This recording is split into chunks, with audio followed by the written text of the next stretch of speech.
সাথে সাথে তার কুলাঙ্গার পুত্র বাংলাদেশের মানুষের সাথে বেইমানি করা জনাব তারেক রহমানকেও ছুড়ে ফেলে। জাতীয় গণতান্ত্রিক পার্টি জাগপার মুখপাত্র রাশেদ প্রধান কি সত্যিই গ্রেফতার হতে যাচ্ছেন? জুলাই গণ অভ্যুত্থানের পর বাংলাদেশে যখন বাক স্বাধীনতা আর গণতন্ত্রের এক নতুন সূর্যোদয়ের স্বপ্ন দেখছে মানুষ, ঠিক তখনই একটি রাজনৈতিক বক্তব্যের জেরে ১১ দলীয় জোটের এই শীর্ষ নেতার গ্রেফতারের গুঞ্জন দেশের রাজনীতিতে নতুন করে অস্থিরতার আভাস দিচ্ছে। কিন্তু কি এমন বলেছিলেন তিনি যা প্রভাবশালী দল বিএনপির জন্য এতটা স্পর্শকাতর হয়ে উঠল? চলুন পর্দার আড়ালের সেই চাঞ্চল্যকর তথ্যগুলো আজ ডিকনস্ট্রাক্ট করা যাক। ঘটনার সূত্রপাত রাশেদ প্রধানের একটি বিস্ফোরক বক্তব্য থেকে। সম্প্রতি এক সভায় তিনি বিএনপির চেয়ারম্যান তারেক রহমানকে সরাসরি কুলাঙ্গার এবং লন্ডন থেকে আসা মুফতি বলে আক্রমণ করেন। তার দাবি ছিল, দীর্ঘদিন দেশের বাইরে থাকায় তারেক রহমান দলের তৃণমূলের ত্যাগী নেতাকর্মীদের চেনেন না এবং তার পক্ষে দেশের শাসনভার পরিচালনা করা অসম্ভব। এই বক্তব্য সামাজিক যোগাযোগ মাধ্যমে ছড়িয়ে পড়ার পর থেকেই ক্ষোভে ফেটে পড়ে ছাত্রদল, যুবদল সহ বিএনপির বিভিন্ন অঙ্গ সংগঠন। তাদের দাবি, একজন জাতীয় নেতার বিরুদ্ধে এ ধরনের কুরুচিপূর্ণ শব্দপ্রয়োগ কোনোভাবেই রাজনৈতিক শিষ্টাচার হতে পারে না। ফলে তাকে ডিজিটাল নিরাপত্তা আইন বা মানহানির মামলায় গ্রেফতারের জোর প্রস্তুতি চলছে বলে রাজনৈতিক মহলে জোর গুঞ্জন শোনা যাচ্ছে। তবে এই মুদ্রার উল্টোপিঠটাও কিন্তু বেশ চমকপ্রদ। রাশেদ প্রধানের দল জাগপা এবং জামায়াতে ইসলামীর নেতৃত্বাধীন ১১ দলীয় জোট বিষয়টিকে স্রেফ রাজনৈতিক সমালোচনা হিসেবেই দেখছে। তাদের কিছু যৌক্তিক প্রশ্ন এখন জনগণের মুখে মুখে। ঐতিহাসিক মিত্রতা কি তবে শেষ?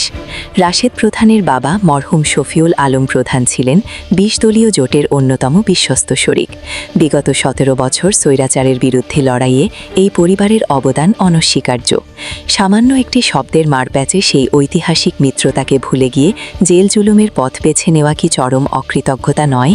১১ দলীয় জোটের নেতারা পাল্টা প্রশ্ন তুলছেন।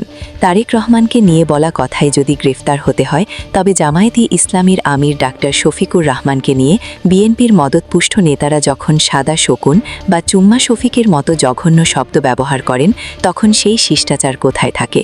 তাদের বিরুদ্ধে কেন কোনো সাংগঠনিক ব্যবস্থা নেওয়া হয়নি? জুলাই বিপ্লব হয়েছিল বাক স্বাধীনতার জন্য।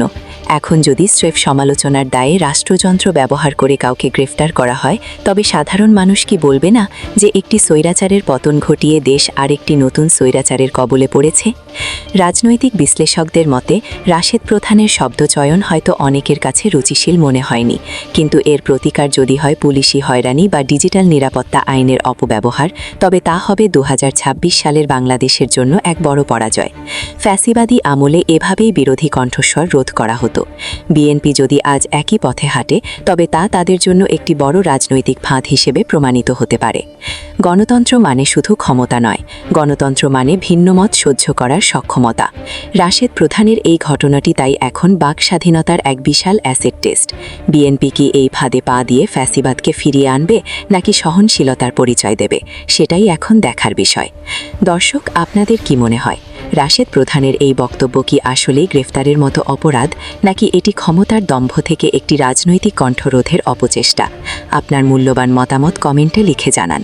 ভিডিওটি ভালো লাগলে লাইক দিন, কমেন্ট করুন এবং শেয়ার করে সত্যের এই বার্তা সবার মাঝে ছড়িয়ে দিন। রাজনীতির গভীর সব বিশ্লেষণ সবার আগে পেতে আমাদের সাথেই থাকুন। দেখা হচ্ছে পরবর্তী ভিডিওতে। আল্লাহ হাফেজ।